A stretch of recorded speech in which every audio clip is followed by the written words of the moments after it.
Et maintenant, c'est vrai que j'ai envie d'être en bonne santé pour eux, pour rester la maman que je suis le plus longtemps possible pour eux. C'est pas simple, je trouve, aujourd'hui, en 2025, d'être parent. Donc j'ai l'impression d'être une meilleure personne globalement, grâce à lui, parce que j'essaie de lui montrer l'exemple. On vit dans une société qui est maltraitante.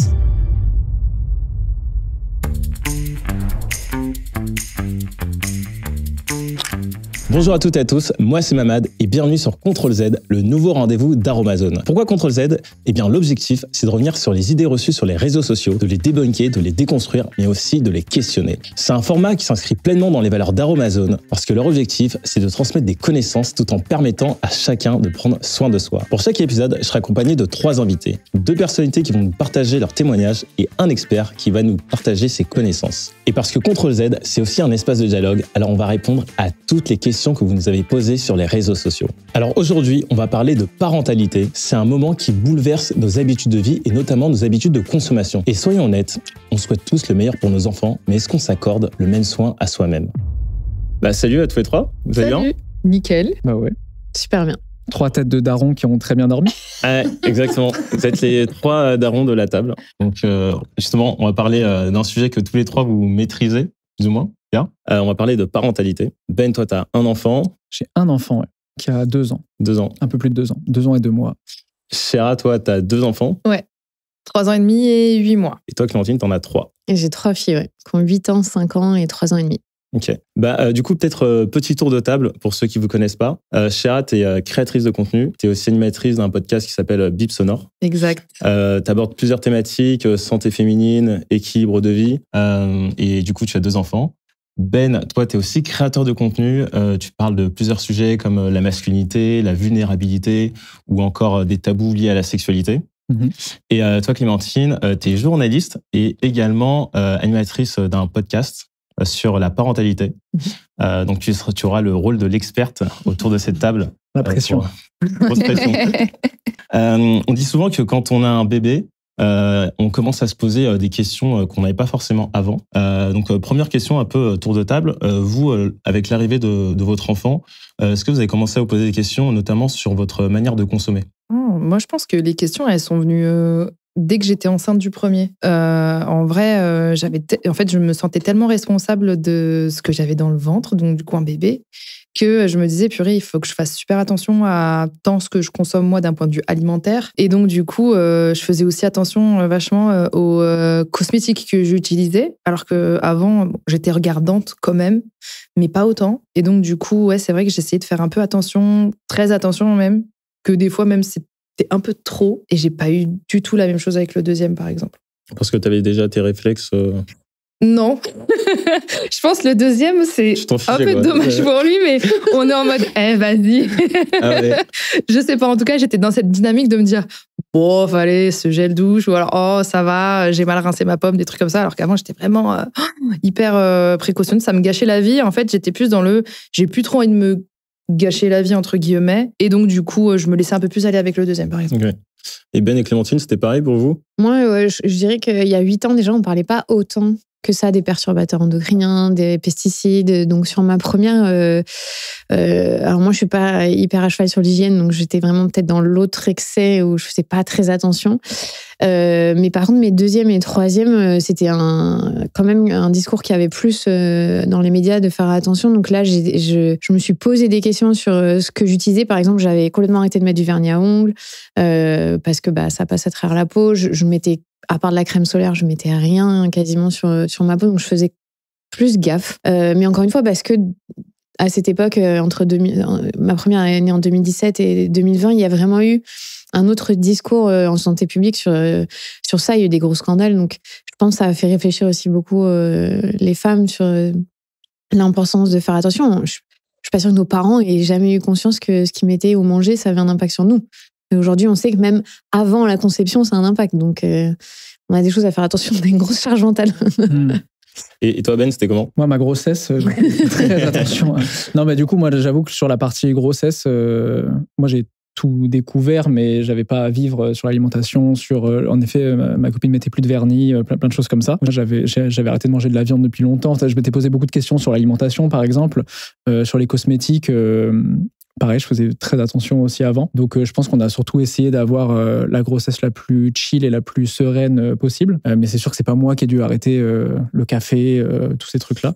Donc, après, j'en bois pas, donc je sais pas pourquoi je dis ça, mais en tout cas, j'ai pas eu à me restreindre moi sur des trucs. Et du coup, il y a d'autres produits que vous avez écartés ou changés. Donc là, on a parlé de cosmétiques, d'alimentation. Est-ce qu'il y a d'autres produits, je sais pas, entretien ménager ou d'autres que vous avez changés? Moi, tu vois, quand je disais que je suis vraiment pas à cheval sur l'hygiène, je suis border, on va dire. Les gens, ils trouvent que... Mais tu te laves quand même. Je me lave, c'est pas une priorité dans ma vie, tu vois. Ça mettre un doute sur l'ensemble. Moi, j'ai des tâches, je m'en fous. Mais alors, par contre, en devenant mère, alors déjà, quand tu arrives sur le dernier mois de la grossesse, t'es dans la phase de nidification, donc genre, je récurais ma salle de bain. Jamais ça m'est arrivé de nettoyer ma salle de bain. Donc, t'es dans... Ouais, c'est normal, c'est pour préparer l'arrivée du bébé. C'est une réaction physiologique et psychologique normale de faire son nid, vraiment. On fait son nid, donc on veut que tout soit propre. Donc ça m'a fait bizarre, moi, déjà, d'être dans cette posture-là, alors que ça ne m'intéressait pas. Et après, j'ai une petite fille qui a, sur mes 3 qui a de l'eczéma. Bah, pareil, j'ai craqué tous les produits ménagers. Jamais je faisais ça. Et tu vois, donc mon podcast s'appelle La Matrescence. La Matrescence, c'est un concept psychologique qui parle de changement d'identité. Quand on devient parent, c'est la contraction de 2 mots, maternité et adolescence. Et il y a plein de femmes qui m'écrivent pour dire qu'elles ont vécu une matrescence écologique. C'est-à-dire qu'au moment de devenir mère, ou des pères aussi, ce truc de se dire, mais j'avais jamais fait attention à ce que je mangeais, ce que je mettais sur ma peau, sur quel produit utiliser. Là, maintenant, c'est ma priorité numéro 1, en fait. Et je pense qu'on est beaucoup de parents à ouvrir les yeux sur les produits cosmétiques, enfin, juste la pollution qui nous entoure et l'impact que ça a, parce que sur nous, bon, on peut un peu se dire, on s'en fiche. Mais sur nos bébés, c'est pas pareil. Ça a un autre enjeu. Donc, je pense qu'on est vraiment beaucoup à se dire, mince, faut faire attention. Mais du coup, des fois aussi, on va dans l'excès inverse. Et c'est difficile de trouver le juste milieu aujourd'hui, je trouve. Et vous êtes tombé un peu dans l'excès inverse ou pas? Moi, on va dire que je suis le deuxième, non, en tout cas. Ouais, mais le premier, j'avoue que moi, j'angoissais beaucoup. Et en fait, c'est vrai que j'angoissais et en même temps, je culpabilisais. Donc, au début de ma grossesse, je savais pas que j'étais enceinte. Donc, du coup, je me souviens que je continue ma vie normalement et tout. Et j'avais beaucoup culpabilisé d'avoir continué un mode de vie comme si je n'étais pas enceinte alors que j'étais déjà à mon premier mois. Que du coup, j'ai essayé de tout rattraper sur le reste. En vrai, en me disant, purée, j'ai fait n'importe quoi au début, mais je ne savais pas. Et donc, du coup, j'étais hyper à cheval sur mes shampoings ou alors mes gels douche et autres. Donc, du coup, ouais, je faisais vachement attention, quitte à ce que limite, ça me gâche des fois un peu la vie. Et je pense à un moment donné, même pendant cette première grossesse, je me suis dit, en fait, le stress que tu apportes à ton corps et à ton enfant, il est tout aussi mauvais que la compo de certains produits, en vrai. Et donc, je me suis dit, non. Donc, je me suis un peu lâché la grappe, mais tout en faisant attention sans me faire mal, on va dire. Donc, du coup, voilà. Mais pour le deuxième, alors là, encore une fois, je répète. Peut-être qu'il écoutera ça dans plusieurs années. Ben, on en a parlé rapidement tout à l'heure, mais on sait que la santé du bébé, elle peut être influencée par l'environnement dans lequel les parents vivent, et notamment avec les perturbateurs endocriniens. Et toi, en tant que père, est-ce que tu en avais conscience avant? Non, parce que moi, j'ai appris ça après la naissance de mon fils. Je voyais l'importance de la grossesse, mais en fait, je savais pas que même moi, il y avait une importance à la conception. Mais bon, quand tu le sais, c'est trop tard. Hein. Tu vas dire, attendez. Après, honnêtement, j'avais quand même déjà un rythme de vie qui était plutôt, une hygiène de vie en tout cas, qui était plutôt OK, avec forcément des excès, etc. Parce que j'étais pas père. Donc voilà. Tu dormais la nuit, tu veux dire? Je dormais. Je dormais le jour.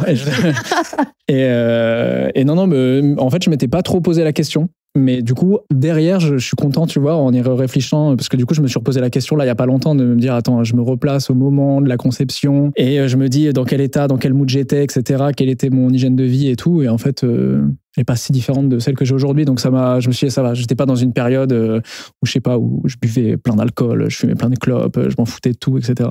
Donc non, ça allait. Et ces dernières années, j'ai l'impression on fait tous de plus en plus gaffe aux produits.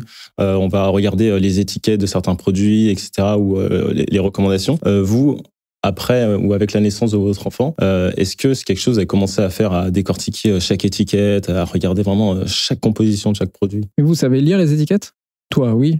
Une partie, ouais. Mais non, ils sont forts pour te. Parce que moi, je lis une étiquette, je comprends pas. Les étiquettes, Moi, je regarde le A, B, C et après. Oui, c'est ça, oui, bien sûr. Mais là, sur la nourriture, je pense quand on est parent, moi, je fais très attention, tu vois, au sucre, par exemple, ou aux additifs. Ça, clairement, je sais repérer. Maintenant, on a des applications pour aider. Et ce qui est dur, que je trouve en tant que parent, c'est que tu te dirais, l'industrie fait attention puisque c'est pour les enfants, alors que c'est pas vrai. Et ça nous induit en erreur aussi parce qu'on a la sensation que c'est inoffensif ce qu'on peut utiliser comme produit pour nos enfants parce que ce sont des enfants, donc c'est encore plus, il y a plus d'attention, ce qui n'est pas le cas. Et ça, c'est difficile. Et c'est pour ça que je dis, on a une charge mentale qui est grande parce que quand tu commences à gratter un peu et à te dire, attends, il faut que je fasse attention aux produits, à ce qu'ils mangent, ça, la liste, elle devient longue. Donc, parfois, tu fermes les yeux, et tu déstresses et tu fais. Mais c'est même choquant de voir tout ce qui est vendu qui ne devrait même pas autorisé, pour moi légalement ça ne devrait pas exister. Surtout nous les petites filles. En cosmétique tu veux dire? Pour des petites filles, il y a déjà pour des petites filles des petits rouges à lèvres, des vernis à ongles, elles ont pour 4 ans. Ça ne devrait même pas être un sujet. Ça existe pour 4 ans. Ça existe bien vraiment. sûr, mes filles elles en veulent tout le temps. Donc t'achètes des vernis à ongles qui ne tiennent pas parce que justement il n'y a pas de produits nocifs ou elles veulent les trucs licornes. Enfin, c'est bien fait le marketing pour enfants. Donc c'est aussi à nous parents de dire ok, je veux bien te donner des produits comme ça mais je vais chercher le bon produit qui a une bonne compo quoi. Et du coup si on résume, faut regarder sur l'alimentation le sucre, les additifs. C'est les colorants, les additifs, le sucre normalement il faudrait qu'on soit à 30 grammes par 100 grammes au max de sucre. Tu regardes tous les goûters d'enfants, c'est 50 grammes, c'est difficile. D'accord. Et tous les édulcorants, tous les additifs, c'est ce qui est cancérigène. Mais on a des applications, donc ça peut être facile à faire, on va dire. Okay. Je trouve que c'est plus dur sur les cosmétiques. Il y a des applications aussi sur les cosmétiques. Oui, mais parce que tes enfants, ils voient la licorne ou ils voient, je sais pas, le truc qu'ils aiment. Ça va être dur de leur faire expliquer que c'est pas bon pour la santé. Ils s'en fichent, tu vois. C'est bien fait dans les supermarchés. Donc c'est une bataille constante pour essayer de leur faire plaisir dans la mesure et à faire attention à leur santé. Et vous, sur les étiquettes, les emballages, vous regardez quoi? Par exemple, pour les laver ou pour prendre soin d'eux, je sais qu'est-ce que je vais utiliser pour pas que ce soit mauvais. Donc j'ai pas trop de nouveaux... J'ai mes basiques que je garde et en fait, je sais que c'est ceux-là qui sont bien et puis basta en gros. En revanche, pour l'alimentation, c'est vrai que j'ai essayé de faire le plus de trucs entre guillemets maison, mais... C'est bizarre parce que j'essaye d'alterner entre même des fois des trucs où c'est un peu trop sucré de temps en temps.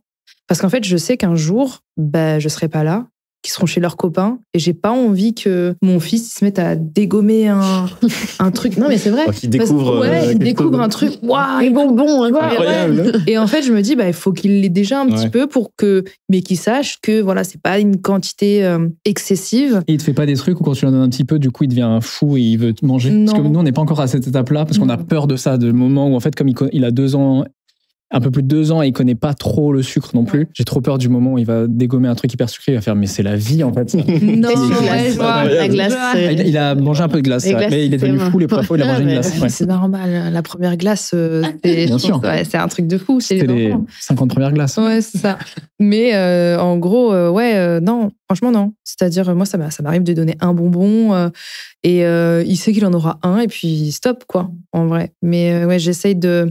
Je fais attention, mais je veux pas non plus être trop les enfermer pas dans une bulle, parce qu'ils vont sortir de cette bulle tôt ou tard. Et je pense que s'ils sont trop dans la bulle, à l'extérieur, ça risque d'être pire si moi, j'ai pas le contrôle. Donc, autant leur faire goûter certaines choses de temps en temps qui sont certes mauvaises, mais je préfère ça qu'ils le découvrent ou que ce soit en cachette ou qu'ils fassent des crises où il y a plein de chips. Ouais, ok, bon. Et est-ce que, du coup, par rapport en fait, de faire gaffe à toutes ces compositions, etc., vous avez reçu une forme de pression extérieure, que ce soit auprès de votre famille, des professionnels de santé, des réseaux sociaux? Moi, je suis un bobo, donc tout le monde est comme moi autour de moi. Non, mais je rigole, mais c'est un peu vrai. Autour de moi, il y a quand même plein de gens qui font attention. Après, que ce soit ma belle famille, en tout cas mes beaux-parents ou mes parents, moi, ils ont tous respecté les choix. Quand on leur a dit, pas trop de sucre ou pas ça, etc. Là où eux, évidemment, t'as des fois un peu l'écart générationnel, où eux, il y avait des trucs où c'est normal de leur donner, tu vois, toi, c'est l'argument de toi aussi, t'as pas mangé, t'as mangé ça, t'es pas mort. J'ai dit, mais regardez dans quel état on était quand on sortait de l'école et pourquoi on était insupportable, parce qu'on mangeait justement ça. Mais non, ils ont tous respecté. Moi, mes parents, en plus, ils font hyper gaffe à ce qu'ils mangent aussi et tout, donc ça a beaucoup aidé. Et après, j'ai jamais... j'aurais mal vécu que quelqu'un de mon entourage juge ce que... Ouais, mais les produits, tu peux sentir une pression extérieure. Tu vois, sur les réseaux sociaux, tu vois des parents qui se comportent comme ça. Tu dis, en fait, tout le monde se comporte comme ça avec son enfant, donc peut-être que je devrais faire la même chose. c'est possible aussi. Non, moi j'avoue, j'ai pas trop ressenti de la pression, soit des réseaux ou autres, parce qu'en réalité, je montre que très peu cet aspect-là de ma vie. Et c'est tant mieux, personne n'est au courant de ce que mon fils il mange au goûter ou autre. Et ma famille, non, pas trop. Ce qui est par contre, je trouve embêtant des fois, c'est que je pense que les gens pensent bien faire, ce soit les fleuristes ou alors les commerçants et tout. Et tu vois, ils vont d'eux-mêmes donner un truc à ton enfant en disant « Oh, t'es trop mignon, tiens, prends un bonbon. » Et t'es en mode « Mais je voulais pas peut-être, moi, je voulais peut-être pas qu'il le mange. » Et c'est toujours un truc ultra sucré. C'est toujours le truc hyper transformé. Oui, ou le bonbon un peu dangereux, il a pas l'âge de manger une sucette ou un petit bonbon dur. Et toi, tu dois pas enlever le truc. Et en fait, je trouve que les gens, ils devraient apprendre à se dire peut-être qu'il faudrait d'abord que je demande aux parents si. Parce qu'en vrai, là, on parle peut-être il y a trop de sucre ou autre, mais si l'enfant il a des allergies ou autre, c'est assez délicat. Mais sinon, de la part de ma famille ou autre, non, franchement, j'ai jamais ressenti de pression. Okay. On l'a évoqué tout à l'heure, mais le fait de commencer à prendre soin de son enfant, ça peut aussi avoir des répercussions sur soi. Ouais. Donc, on peut commencer à faire attention à soi. T'en parlais tout à l'heure, Ben. Toi, déjà, à quel point ça a eu un effet positif sur ta santé? Moi, sur mon hygiène de vie, ça m'a complètement cadré sur mes horaires, etc. On va dire que je suis devenu quelqu'un de matinal alors que j'étais persuadé de ne pas l'être. Donc ça, j'avoue que ça m'a bien cadré. Et après, c'est plus même au-delà dans mes choix de vie, c'est-à-dire que je fais moins de soirées qu'avant. J'avais une vie très sociale avant. Je garde une vie sociale aujourd'hui, mais on va dire que s'il y a un truc que j'ai moyennement envie de faire, aujourd'hui, je le fais plus du tout plutôt que de le faire. Donc ça, j'avoue que en santé mentale, en libération d'esprit, c'est génial. Et après, je me suis aussi rendu compte que c'est plus un espèce de truc intérieur, comme tu t'en parlais tout à l'heure, c'est que dans mes comportements, dans ma parole, dans toutes ces choses-là, maintenant qu'en plus ils répètent les mots, donc tu fais une fois l'erreur, tu vois, où tu dis un truc et puis tu l'entends avec une toute petite voix derrière qui va le répéter 8 fois et tu dis non, je vis mon pire cauchemar. Et du coup, ça, je fais très attention. Donc, j'essaie d'être le moins négatif, tu vois, je juge pas les gens devant lui, je vais pas m'énerver sur des gens, etc. Donc j'ai l'impression d'être une meilleure personne globalement grâce à lui, parce que j'essaie de lui montrer l'exemple. Donc c'est plus là-dessus au global où en effet, je lui montre que je mange bien, je lui montre que je sors, que je fais une activité physique, que je prends soin de moi, comme je prends soin de lui. Il se brosse les dents parce que je me brosse les dents. Enfin c'est tout bête, mais il est tellement en mimétisme qu'il a eu envie de se brosser les dents parce qu'il me voyait me brosser les dents. Donc il est aussi très gentil avec les autres enfants parce que j'espère qu'il voit les adultes autour de lui gentils avec les autres, quoi. Et toi, Chéra, à quel point ça a eu un impact positif sur ta santé? C'est marrant parce que depuis que j'ai des enfants, je me vois dans le plus long terme en tant que personne. Et du coup, ça m'a donné envie de remanger sainement et de faire une activité physique, de reprendre une activité physique. J'ai toujours pas repris le sport, mais voilà, j'ai il a 8 mois, mais je suis en cours, voilà. Je suis en cours, mais par exemple, ce que je me dis, c'est que j'aimerais être une mamie. Je m'imagine déjà mamie. Déjà, tu t'imagines déjà mamie alors que... Oui. Peu importe, mais il faut que j'ai la patate, il faut que je monte les escaliers, il faut que je continue de courir, d'être derrière mes petits-enfants ou pas petits-enfants, peu importe, mais que je sois active. Et en fait, je me dis, purée, il faut que je vive longtemps, mais pas seulement longtemps, il faut que je vive bien pour eux, pour être présente, pour pouvoir continuer à... Par exemple, mon fils de 3 ans et demi, il pèse plus de 20 kilos. Il est très grand, hein. Il pèse plus de 20 kilos et je le porte toujours dans mes bras. Mais je vais de plus en plus vieillir, donc forcément, il y a une réalité qui existe dans laquelle j'étais pas du tout confrontée avant d'avoir des enfants. Et maintenant, c'est vrai que j'ai envie d'être en bonne santé pour eux, pour rester la maman que je suis le plus longtemps possible pour eux. Okay. Je sais pas comment expliquer. Non, mais c'est ce qu'on appelle la longévité. Ouais, voilà. Et on a fait un épisode, l'épisode 3. D'accord. De Contrôle Z qui parle de la longévité. Donc, je t'invite à écouter. Écoute. Pour savoir comment être une bonne grand-mère. Être une grande mamie. Exactement. Mais c'est vrai que ça fait revoir ton rapport au temps. Sur la longueur, carrément. Sur la durée. Et donc, tu as envie d'être, c'est pas la meilleure version de toi-même, mais d'être la personne que tu as envie d'être pour tes enfants pendant longtemps, en fait. Tu as envie de. Et plus pour déplacer des montagnes. Oui, du coup, ça donne une autre force. Et donc, tu regardes ta santé de manière différente. Et souvent, les gens qui ont des gros déclics, ils arrivent parfois pas à le faire pour eux, mais pour leurs enfants. Ouais, exactement. Mais du coup, comment on fait? Parce que d'un côté, on commence à prendre soin de soi. De l'autre, on prend soin de son enfant. Et comment on fait pour trouver l'équilibre? Très bonne question. Il n'y a pas d'équilibre. Non, il n'y en a pas. L'harmonie. Toi, je parle d'harmonie, ouais. Moi, je parle d'harmonie parce que, et surtout pour, je pense, nous les mères, on nous a vendu la Wonder Woman qui peut tout faire en même temps. Ah non. Et tu ne peux pas tout faire en même temps. Il faut accepter qu'il y a des périodes. Et la période de la toute petite enfance, elle est très, très intense. Et il y a un moment, pour pas être en mode survie toute ta vie, il faut prioriser. Et c'est pas simple.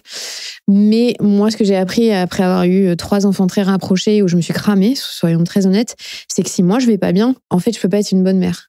Et souvent, on s'oublie, surtout plus nous, les mères, je pense, dans la maternité, parce que c'est aussi hyper chamboulant et prenant, et parce que, contrairement à toi, la plupart des hommes prennent pas 9 mois de congé paternité et donc laissent la mère seule avec le bébé, donc elle peut vite être submergée.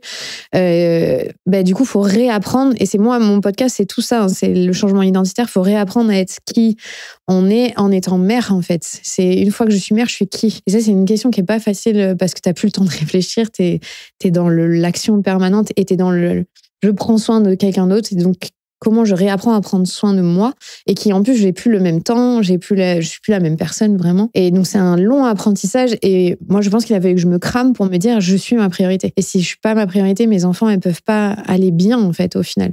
Et c'est toute une déconstruction à faire qui est pas facile. Et en plus, je pense que les réseaux sociaux aident pas quand même là-dessus, où on a l'impression qu'il y en a, elles arrivent à tout faire en même temps. C'est pas vrai. Si elles arrivent à tout faire en même temps, elles ont de l'aide, elles ont un père très présent, ou elles ont une facilité d'adaptation avec les horaires de travail. Donc, c'est pas simple, je trouve, aujourd'hui, en 2025, d'être parent. Parce que toi, avec du recul, là, qu'est-ce que tu aurais fait différemment de manière concrète pour pas te cramer, justement? J'aurais accepté que je ne peux pas tout faire en même temps. Mais c'est pas facile parce que j'avais une entreprise, t'as envie aussi d'être présent. Et j'aurais priorisé mon sommeil. Et j'aurais pas trouvé... en gros, j'ai une de mes filles qui a eu des gros problèmes de sommeil, mais je me suis cachée derrière ça pour pas voir les miens. Et en fait, la réalité, c'est que moi, j'avais des soucis qui étaient physiologiques et que j'aurais dû prendre en charge avant. Et 85% des rendez-vous sur Doctolib sont pris par les mères. Oui, ça. Donc... qui veut dire que ce sont les mères qui sont responsables de la santé de la famille. Parce que 85%, elles prennent aussi pour leur mari. Hein.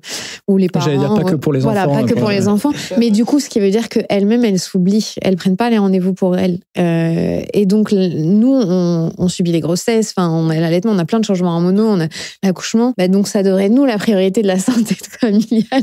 Et c'est pas le cas. C'est la difficulté des parents. On est des privilégiés quand on a du relais, quand on est en couple et qu'il y a une réelle dynamique de couple, quand on a les grands-parents, quand on a de l'argent. Ça, c'est indéniable. On vit pas la même parentalité qu'une mère célibataire qui cumule 2 jobs. Sûr. En tout cas, grâce à toi, je sais que Ben, c'est un père qui s'occupe de son fils. Tu sais pourquoi? Parce que tu disais que, dans un épisode, sur YouTube, tu disais que tu avais moins de libido et moins de testostérone depuis que tu as ton enfant. Ah ouais, j'ai dit ça? T'as dit ça, ouais. J'ai entendu ça ce matin. Ouais. C'est ça le problème, c'est que je fais des émissions qui durent 2 heures et du coup... C'était une FAQ. Ah oui, je parlais pendant la grossesse, non? Bon, je sais plus, pendant ou après, Bon, tu sais tout de moi. En tout cas... je n'ai aucun rapport sexuel après, depuis 3 ans. Je suis désolé. Et en off, tu disais que un homme, justement, quand il s'occupe vraiment de son enfant, il a une baisse de sa testostérone. Ouais. En tout cas, je trouve que globalement, la nature est assez bien faite parce qu'en effet, la grossesse et puis, en tout cas, fin de grossesse et puis après la naissance et puis les premiers mois, etc. J'avoue que, vu que ma copine avait quand même très peu de libido parce que, bon, son corps a quand même pris plus cher que le mien, évidemment. Donc, hormonalement, il se passe beaucoup de choses chez elle, etc. Moi, j'avoue qu'en fait, c'était assez bien calibré parce que j'avais la même non-libido qu'elle. Donc, pour le coup, c'était bien calibré. Après, c'est pas forcément le cas pour tout le monde. Donc, je sais que ça peut aussi créer pas mal de problèmes dans le couple, etc. Donc, c'est important de parler. J'avais une libido de ouf enceinte, tu vois. En postpartum, non, à cause des même sur la fin de la grossesse. Mais ouais, ça enceinte, ouais. Okay. Et il y en a, clairement, c'est l'inverse. Ouais. Mais après, quand on allaite, on a une libido qui baisse, justement, parce qu'on est focalisé sur l'allaitement. C'est une catastrophe. Pour ne pas retomber enceinte, en fait, justement. Mais chez les hommes, donc, il y a une vraie baisse de la testostérone parce que ça fait que vous êtes plus connecté émotionnellement au bébé et à la maman, en fait. C'est un but. Côté positif. Et après, il y a aussi, mine de rien, le manque de sommeil où je pense que moins tu dors, moins tu as de libido. Globalement. Dormir, c'est survivre. Tu privilégies ton sommeil, quoi. Et tu prends quoi? Tu as parlé justement de cosmétiques. Est-ce que tu prends d'autres produits pour t'aider à aller mieux? Moi, je prends pas mal de produits, du magnésium notamment. Je pris du magnésium Aromazone et en vrai, je dors beaucoup mieux. Ah ouais, moi aussi. Je prends du magnésium et depuis que je prends du magnésium, je dors beaucoup mieux. Ok. Aromazone aussi, tu sais. Non, mais les carences en magnésium, en fer, en zinc, ça a un vrai impact sur comment tu dors. Mais vous arrivez à le faire, parce que c'est des cures à chaque fois qu'il faut faire. Moi, ça fait 6 mois et c'est le jour et la nuit. Ah ouais, j'arrive pas à le tenir. Parce que tu sais l'impact. Ça marche. Ah ouais. Oui. 6 mois, je tiens. Non, moi, j'avoue que j'ai eu beaucoup de mal à me dire qu'il fallait que je prenne soin de moi. Je me suis très longtemps, je dirais pas négligée, mais en fait, c'est un peu un stéréotype dans le sens où mes enfants, ils sont toujours tout beaux, tout propres et tout. Et tu vois la tronche de la daronne, tu comprends pourquoi, en fait, au final. Et j'étais un peu cette daronne pendant un petit moment. Pour mon premier, ça a duré plus longtemps. Pour mon deuxième, ça a duré un peu moins longtemps. Par contre, j'ai fait une dépression postpartum pour mon deuxième, qui n'a pas duré longtemps, mais qui a été... je l'ai senti, quoi. Et c'est vrai que, c'était fou, mais le seul moment où je pouvais un peu avoir la paix, c'était quand je me douchais. C'était ma bulle, littéralement. Et donc, après-douche, il y avait des soirs où je refaisais ma routine du soir. Wouhou! Donc, ces moments-là, je les chérissais. J'avais un peu le sentiment de me réapproprier mon visage, mon corps et ma personne. Mais ouais, c'est vrai que j'ai toujours un petit peu de mal à reprendre des petits moments pour moi. Mais on va dire que le fait d'avoir 2 enfants, ça m'a aussi demandé d'avoir une routine pour, en fait. Des fois, c'était limite mon conjoint qui me disait... par exemple, je suis partie en vacances avec une copine, j'avais jamais fait ça de ma vie. Et c'est lui qui m'a dit, mais par contre là, parce que j'ai vécu mes premières vacances avec 2 enfants. Ça ne s'appelle pas des vacances. Bah voilà. Spoiler, alerte, ouais, c'est pas du tout des vacances. Et c'était bien, mais c'était waouh. Ça va pas l'air incroyable. Ça te donne tellement envie d'en faire un deuxième. Ouais, non, mais ouais. Ah là. Ouais. Mais attends, oublie pas que c'est à 8 mois postpartum, c'est-à-dire que c'est normal si t'es pas encore dans une période où tu peux retrouver, tu vois, un semblant de qui tu es. Mais le deuxième, je trouve, t'es pressé de retrouver. Normal. Le premier, franchement, ça a duré peut-être pendant 2 ans. Je me suis pas retrouvée. Mais le deuxième, j'ai envie de me dire, en fait, non, j'ai loupé trop de temps pour le premier, donc je veux pas non plus brûler les étapes, mais j'ai vite envie de me ressentir un peu comme j'étais, parce que je sais que c'est la meilleure manière d'être une meilleure maman pour eux. Parce qu'après, je suis frustrée, je les regarde, je dis, en fait, c'est à cause de vous si j'arrive pas à faire ci, à faire ça, et j'ai pas envie de ressentir ça. Hantise, ça. Ouais. C'est le moment où tu te réveilles et où tu te dis je vais en vouloir à mes parents, à mes enfants, alors que j'ai fait un lapsus alors. Ouais. Je vais en vouloir à mes enfants alors qu'en fait c'est moi qui les ai faits, etc. Ouais. Mais ça arrive, hein, et il faut pas non plus trop culpabiliser de le penser. Je pense à partir du moment où tu le penses, c'est qu'il faut absolument que tu prennes du temps pour toi, et si tu as le luxe de le faire, tant mieux. Mais ouais, du coup, j'essaye de reprendre un peu de temps pour moi, et pour être, comme tu l'as vraiment bien dit, une meilleure maman pour eux. Et ouais, mes petits rituels du soir, ouais, c'était mes petits moments, en tout cas vraiment post-partum. Je venais d'accoucher, c'était vraiment mes seuls moments où je pouvais. Mais et tu disais que tu avais une routine, tu faisais quoi dans ta routine? J'utilisais l'huile précieuse de chez Aromazone, que c'est mon huile de nuit préférée, vraiment. Et j'utilisais aussi la crème à base de collagène, pareil. Ok.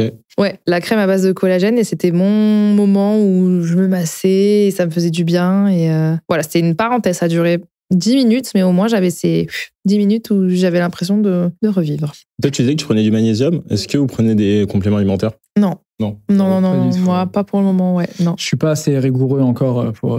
Enfin, j'ai commencé des cures qui ont duré 2 jours, et puis après, tu dis, ah non, aujourd'hui j'ai oublié, et puis après, c'est pas au même endroit, etc. En fait, je suis assez désorganisé, si ça aussi est un grand sujet dans la parentalité.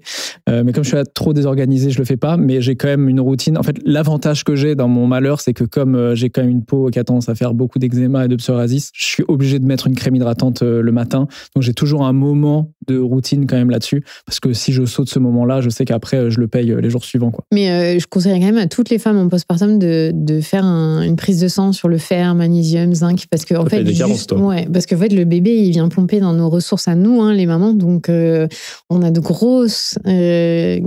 fortes chances d'être carencées, et ça joue sur le sommeil, sur la fatigue, sur la patience. Et c'est très commun qu'on soit assez bas dans les marqueurs. Donc, et parfois, on s'oublie parce que on n'a pas le temps, on repousse, comme je disais, la santé passe en second plan. Et les compléments alimentaires, en fait, dans la phase grossesse et postpartum, c'est quand même un des moments où on en a vraiment besoin et où il faut faire attention. Et comment on peut faire justement, parce que toi, tu disais qu'à un moment, tu étais pris par le train-train quotidien, tu oubliais de faire ta cure. Comment on peut faire pour que tous ces soins qu'on a commencé à mettre en place puissent durer dans le temps? Franchement, si t'as la réponse, moi je la veux bien. Parce que... Peut-être que Clémentine, t'as la réponse. C'est toi l'experte. Oui, non, mais il y a des choses qu'on sait qui marchent en psychologie, c'est de les mettre avec une activité, un truc agréable au même moment. Tu dis que tu bois pas de café, mais ça pourrait être je fais mon café du matin dans mon habitude, ça je sais le faire tous les jours, c'est toujours le moment où je vais prendre mes compléments alimentaires. Ou toi, tu sais que c'est après ta douche, tu fais toujours ta routine du soir, c'est un moment agréable où les enfants dorment.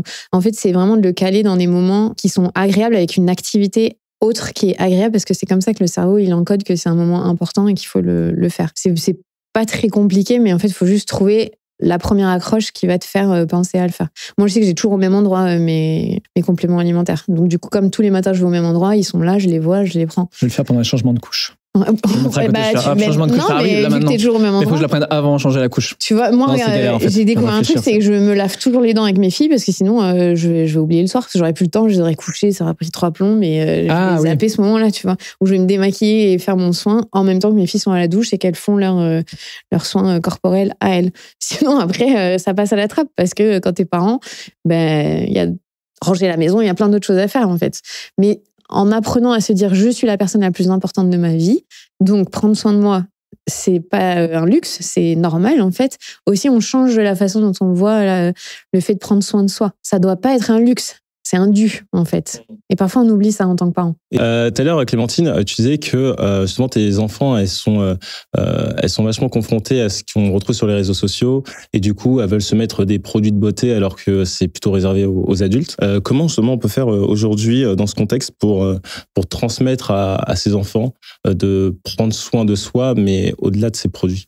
Ça va même au-delà des réseaux, j'imagine, parce que... Moi, elles n'ont pas les réseaux, oui, non, mais donc c'est la pression dans les magasins de la société. C'est aussi les autres, les copines, etc., qui ont ça. Je crois pas forcément, je pense que c'est bien fait, ça brille, il y a des couleurs, les enfants, ils adorent, tu vois, ils ont envie d'essayer, puis ça peut aussi du mimétisme par rapport à ce que moi, je peux faire pour moi, mais c'est encore autre chose quand ils font du mimétisme avec nous que quand on voit cette tendance des petites filles qui ont 10, 11 ans, c'est des petites filles qui vont dépenser $300 dans des magasins de beauté. Et moi, ça m'interpelle parce que qu'est-ce qu'on leur envoie comme message? Aujourd'hui, on sait qu'il y a des perturbateurs endocriniens qui vont être problématiques sur leur développement d'adolescente. Donc, je sais pas, moi, j'ai pas la réponse parce que j'ai pas encore d'adolescente et je vais être confrontée à ça. Mais déjà, les réseaux sociaux, ça joue un gros rôle. Donc, il va falloir faire attention pour nous, les parents, aujourd'hui. Et qu'est-ce qu'on leur envoie comme image de notre corps? Tu vois, ça revient à ce que je disais, je fais très attention à ce que je dis de moi, comment je présente mon rapport à moi pour qu'elle n'ait pas besoin de se cacher derrière 1000 routines de beauté ou de maquillage pour se dire qu'elles se sentent bien dans leur peau, tu vois. Mais c'est pas facile. Hein. Vous avez été confronté à ça, vous, ou pas? En vrai, moi, il a 3 ans et demi, donc à part les dessins animés et encore, moi, je limite les écrans et tout. Je sais que des fois, il me voit scroller, des fois sur mon téléphone. Il peut me poser des questions ou autres. Moi, je pense que, du moins, j'explique tout à mon fils. Ça veut dire, en gros, je sais que 3 ans et demi, il y aura des termes, il y aura des phénomènes, il y aura des choses qu'il va pas comprendre quand je vais lui expliquer, mais je lui explique quand même. Parce que quand je lui parle, je me dis, je sais qu'il va comprendre au fond, même si je vais lui dire quelque chose qui va être compliqué pour son âge. Je me dis, au plus, je vais lui parler avec des termes d'adultes, des phénomènes, pas de adultes, mais je veux pas trop... pour moi, c'est un être humain. C'est juste un être humain qui est plus jeune que moi. Et donc, du coup, je vais pas l'infantiliser, enfin je sais pas si c'est le terme, mais par exemple je sais que si mon fils se retrouve confronté un jour, je sais pas, je slide et puis il tombe sur quelque chose, ou il tombe sur, je sais pas, sur un phénomène où oh coucou, j'ai acheté $300 de machin, et qui me dit oh maman, cette fille, pourquoi elle fait ça, etc. Je pense que je vais être cash avec lui et lui dire, tu sais, mon fils, sur internet il y a plein de phénomènes de mode, alors il y en a qui font ça pour avoir des vues, il y en a qui font ça pour faire de l'argent, mais tu sais mon fils, ça c'est pas forcément bien pour toi, tu sais, il faut faire attention à ce que tu mets sur ta peau, t'es petit, donc du coup peut-être que ces personnes-là elles veulent être précoces, avoir l'air plus âgé, mais tu sais c'est important de garder ton âge. Enfin, je lui parlerais comme si c'était un adulte qui me posait une question sur ce phénomène, parce qu'en fait je trouve qu'il aura les réponses directement. Et même, je dirais, au-delà de ça, si jamais je lui mens en disant « Ah, mais tu sais, c'est pas bien » ou je lui explique mal, il va trouver une vérité ailleurs. Et à ce moment-là, il se dira pourquoi moi, j'ai pas fait ça. Donc c'est vrai que moi, avec mes enfants, je suis de but en blanc. Je pense que si j'étais amenée à confronter ces phénomènes, et je suis très contente d'être dans ce milieu, parce qu'en fait, je me dis, si j'étais pas du tout dans ce milieu, j'aurais trop de difficultés à expliquer ces phénomènes. Le fait d'être dedans, je pense, ça va me permettre, j'espère, pendant longtemps, d'avoir les codes pour lui expliquer ce qu'il faut ou ce qu'il faut pas, et que même si tous ses copains font ça, c'est peut-être pas bien. Enfin, je sais pas comment expliquer. Je pense malheureusement tu seras une trop vieille influenceuse pour lui. Non, on s'en fiche, c'est pas comme ça aujourd'hui. Il te parlera d'un réseau. Il te parlera d'un réseau que tu connais même pas. Oh non, t'imagines. T'es cringe, maman. C'est ça, typiquement, il pourra plus le dire. Ça sera cringe de ouf. Mais moi, ça m'a changé la vie au moment, et quand même beaucoup plus tôt que ce que j'aurais imaginé, au moment où j'ai compris qu'il comprenait tout ce que je lui disais. En tout cas, pas forcément dans chaque mot de la phrase, mais en tout cas dans l'intention globale. Donc moi, je lui parle presque comme à un adulte, où en effet, je lui explique les choses de manière sensée. À 2 ans. Ouais, à 2 ans, ouais, il comprend. Et même avant. Même bébé, hein. Ouais, exactement. Ouais, moi, quand mon fils, mais je le mettais sur la table à langer, et je lui disais, là, je te pose sur la table à langer, je vais te changer ta couche. Enfin, il me regarde, mais je me disais, il comprend. Enfin, je sais pas. Ouais, et le comportement n'est pas le même. Tu vois, sur le changement de couche, moi, je testais au début, je l'allongeais, il pleurait. Alors qu'il était tout bébé. Et quand, avant de l'allonger, je lui disais, là, on va changer ta couche, il va se passer ça, après je vais faire ça. Je le posais, il pleurait pas, tu vois. Donc, dans l'intention globale, il comprenait, il y avait aussi un truc de confiance, etc. Et aujourd'hui, où là, à 2 ans, on est dans la partie négociation pour à peu près tout dans la vie, évidemment. Il est très chill, mais quand même... Et il dit non. Voilà, il dit non. Et il négocie. Non, c'est pas dans la poussette, maintenant je veux marcher. Et puis il marche pas très vite. Et puis après, on dit, là, on marche jusqu'au poteau. Et après, on se met dans la poussette parce que là, il faut aller chez la nounou, on est un peu en retard. Tout ça, il le comprend, par exemple. Donc ça, c'est vraiment cool. Et pour en revenir, tu vois, au mode de consommation, etc., moi, donc je n'utilise pas vraiment de cosmétiques, mais j'utilise donc évidemment une crème. L'avantage, c'est que moi, je prends une crème Aromazone où c'est dès la naissance, donc lui, il peut l'utiliser. Dès qu'il n'y a pas de parfum ajouté, etc., tu vois, tout est hyper naturel, comme dans l'alimentation. Je me dis, j'ai confiance. Mais par contre, je mets du parfum, par exemple. Et le parfum, en fait, les premières fois, il m'a vu mettre du parfum, évidemment, il a dit, moi aussi, je veux mettre du parfum, quoi. Donc, je lui ai expliqué pourquoi il ne pouvait pas mettre de parfum, pourquoi c'était moi, etc. Et en fait, on trouve un terrain d'entente où il dit, parfum, ok, est-ce que je peux sentir? Donc, j'en mets, il sent un peu de loin, et puis, du coup, il a fait sa part, et il a compris, quoi. Peut-être que je sais pas, ça va créer en lui une frustration où il se dira à 18 ans, ça y est, je suis un adulte, et il se mettra 1000 parfums dessus, j'en sais rien. Au moins, il aura 18 ans. Ouais, il fera ce qu'il veut. Mais oui, et moi, je suis pas encore dans la partie où, en effet, là, dans les magasins et tout, il s'en fiche, quoi. Des fois, il montre un truc, il dit, je veux ça, mais si je dis, non, ça, on va pas le prendre, voilà pourquoi, il fait pas de caprice, quoi. Mais moi, je trouve ça bien d'expliquer, justement, parce que quand j'étais plus jeune, on me disait, t'as pas le droit de faire ça. Et je disais, pourquoi? On t'explique pas, t'as envie de le faire, quoi. Oui. Donc, c'est comme ça, c'est pas autrement. Ouais, même ça fait des enfants qui sont super éveillés et qui sont, je trouve, hyper tolérants. Soit envers eux-mêmes, soit envers les autres, quoi. Donc, franchement, moi, mon fils, en tout cas, des fois, il me surprend et je me dis, purée, même, il me surprend moi et en fait, c'est plus, il surprend des fois les autres. Ils disent, mais quoi, il a 3 ans et demi, il dit ça, il dit ce mot. Et tu vois, par exemple, tu disais, est-ce que vous avez changé des habitudes depuis que vous avez des enfants? Moi, en fait, j'essaie d'apprendre des nouveaux mots dans mon vocabulaire. Parce qu'en fait, je me dis, la plus grande richesse que tu peux apporter à ton enfant, c'est d'avoir un vocabulaire large. Tout simplement parce que lui, il va avoir justement un éventail de mots pour exprimer ses émotions, ses sentiments, ce qu'il ressent ou ce qui s'est passé. Et même au-delà de ça, je trouve que quand tu interagis avec les autres, plus tu as du vocabulaire, plus ce que tu dis, ça va avoir du poids, en fait. Mais du coup, tu deviens toi-même une meilleure personne. Mais moi, j'avais ça sur la parole, etc., dans le fait qu'il puisse exprimer ses émotions. Moi, l'éducation positive, j'ai jamais compris ce que c'était. Quand j'en parlais à plein de gens autour de moi, chacun avait sa définition. Moi, j'ai vraiment vu, en plus, les premières fois où je suis allé dans des parcs où tout le monde était en mode éducation positive. Et en fait, je me disais, mais c'est une éducation juste laxiste. C'est-à-dire qu'il y avait plein de parents qui sont en mode, ah non, mais on le froisse jamais. Mais du coup, l'enfant, il a aucun cadre, il comprend pas. Je disais, mais attends. Voilà, c'est ça. Exactement. Non, mais c'est pour ça que je différencie bien éducation positive, laxiste, etc. Et il y a aussi, on confond aussi ce truc de éducation positive, ça veut dire que c'est l'éducation des émotions positives, il n'y a aucune émotion négative dans la vie et tout va trop bien. Et au début, moi, je me disais, moi, des fois, je suis énervé, je suis triste, etc. Et je me disais, faut surtout pas que je le montre à mon enfant. Sauf que, en fait, les enfants, moi, le mien, après, il est HPI, le mien, donc pas du tout. Mais il ressent tout, tu vois. Et tu sais, des fois, je me disais, mais pourquoi il est insupportable pile le soir où moi, je vais pas bien? C'est parce que je vais pas bien qu'il est insupportable, justement, parce que ça le stresse, parce qu'il sent les ondes et tout. Donc, très rapidement, moi, je lui ai aussi expliqué toutes les émotions que je traversais. Et en fait, aujourd'hui, il a une intelligence émotionnelle qui est même presque des fois meilleure que la mienne, où il voit un enfant pleurer, il va lui faire un câlin, où il va expliquer avec l'enfant, etc. Lui, s'il est triste, il va dire qu'il est triste au lieu de de tout garder pour lui parce qu'on lui a dit qu'il fallait pas pleurer ou que en fait c'est pas normal son émotion. Et ça, j'ai l'impression que c'est aussi important. Alors je l'ai pas théorisé dans ce que c'est l'éducation positive, mais en tout cas c'est essayer d'en faire un. Mais vous l'avez bien écrite en tout cas. Ah, trop bien, trop bien. Mais justement, sur tous ces sujets d'éducation, est-ce que vous-même, vous avez changé des choses par rapport à l'éducation que vous avez reçue? Ah bah ouais, oui et non. En fait, je pense que moi, j'ai eu la chance de grandir dans un foyer où la communication, c'était la clé de tout. Ça veut dire que ma mère, elle m'a toujours laissé la parole, elle m'a toujours beaucoup parlé, elle a toujours beaucoup exprimé ses émotions, tant positives que négatives. Elle m'a toujours dit qu'elle m'aime tout le temps. Enfin, il n'y avait pas un jour où elle me disait pas qu'elle m'aime.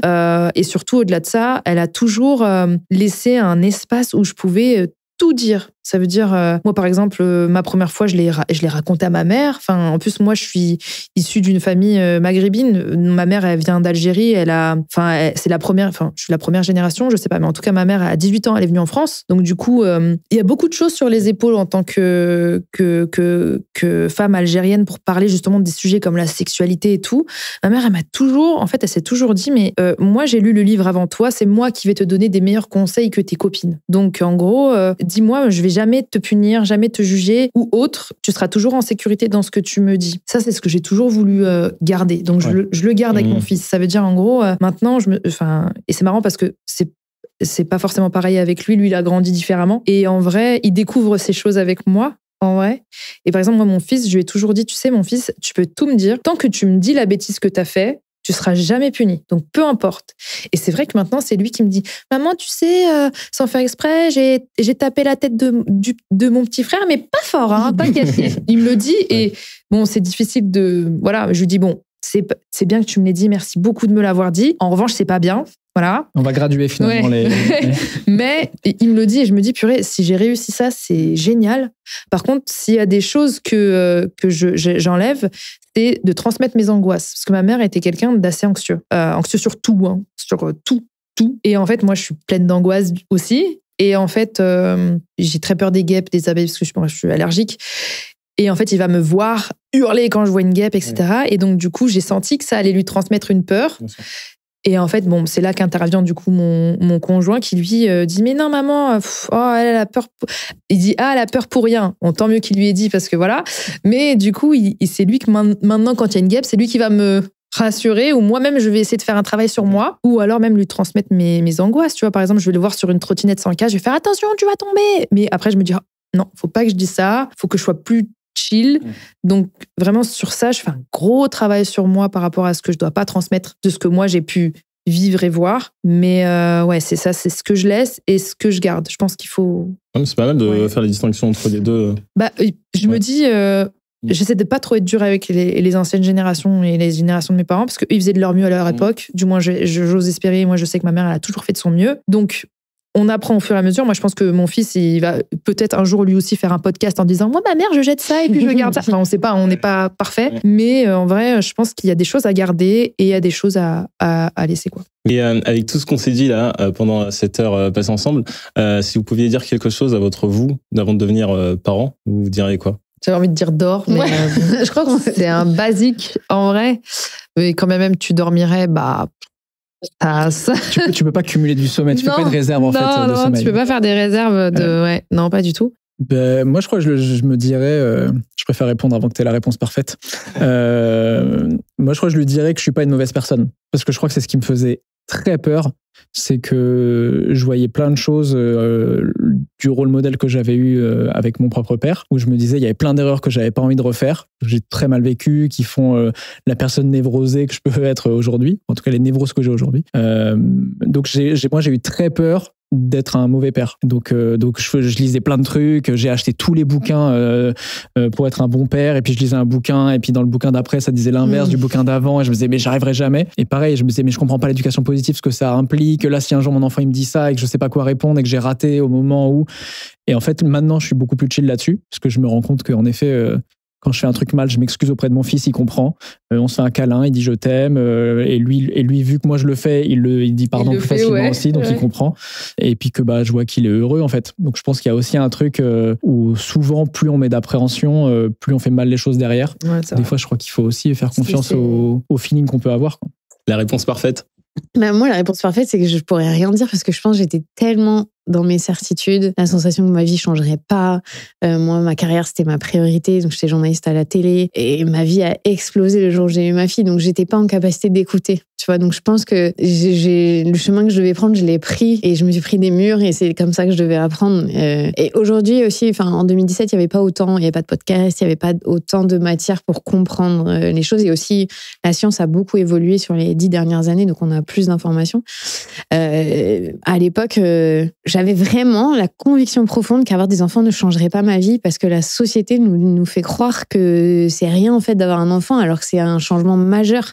Moi, j'en ai vraiment voulu à tous mes potes qui sont devenus parents avant moi, qui ont dit mais la vie elle change pas, c'est la même. Et puis après je suis arrivé, je me suis dit il y a quand même 2-3 trucs qui changent quand même. Mais j'ai l'impression que c'est l'inverse, que tout le monde dit que ça bouscule tout ton quotidien. Maintenant, ouais. Ok, peut-être. Peut-être que maintenant il y a un revirement un peu trop inverse des fois aussi. Okay. Oui, mais un peu trop, limite ça dégoûte plein de gens d'avoir des enfants. Ouais. Et il y a plein de gens qui veulent plus avoir d'enfants, et chose que je conçois. Peut-être que même si je disais à ma moi d'avant tout ce qui s'est passé durant ma matinée, ça se trouve qu'elle aurait même pas envie, c'est en vrai.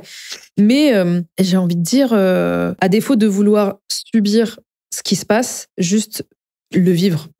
Et ça, je trouve, ça change considérablement ta manière de voir les moments qui vont être difficiles. Par exemple, ton petit, il te fait une crise, il pleure. Et, en fait, où t'es au bout du rouleau, t'as juste envie d'une chose, c'est qu'ils aillent se coucher. En fait, moi, je me dis toujours, purée, je suis partie de chez ma mère à 18 ans. Et en fait, en un claquement de doigts, c'est quoi 18 années? C'est quoi 18 vacances? 18 vacances d'été. Là, tu vois, il m'en reste combien, là? Tu vois? Et rien que de penser à ça, tu te dis... Mais dis-toi qu'ils reviendront en vacances avec toi. Non, mais oui, tu vois, mais en fait, tu te dis, c'est tellement des moments précieux. Et je sais que c'est super dur parce que quand t'es dans le jus, t'es dans le gaz, que t'aimes pas ton corps, que tu veux pas te piffrer ton mec ou ta meuf, que tu... Et tu te dis, purée, tu vais pas m'en sortir, etc. Mais en fait, juste te dire, leur petite bouille et leurs petits yeux, là, ce moment-là ne restera pas figé. Autant que la difficulté que ça peut être d'être parent. Donc, juste se dire, et c'est un truc quand t'as un deuxième que tu réalises plus. Moi, avec mon deuxième, je profite beaucoup plus. Ah ouais? Ouais. Alors que t'as moins de temps. Alors que j'ai moins de temps, ouais. Et en fait, je suis moins agacée par ma vie et je la vis plus parce que je me dis, c'est peut-être mon dernier. Et ouais, je pense plus... Alors, je transforme, je dirais plus, vas-y, tu sais quoi, ne subis pas, vis les moments à fond parce que ça passe trop vite. Écoutez, merci beaucoup. Moi, j'ai appris plein de trucs. J'ai pas d'enfant, mais du coup, là, j'ai eu un cours accéléré sur la parentalité. Maintenant, j'en veux plus. Voilà. Merci. Non, mais vraiment, c'est super passionnant. J'espère que ceux qui nous ont regardés ont appris autant que nous. Merci encore une fois de plus et à très vite. Salut. Salut. Merci.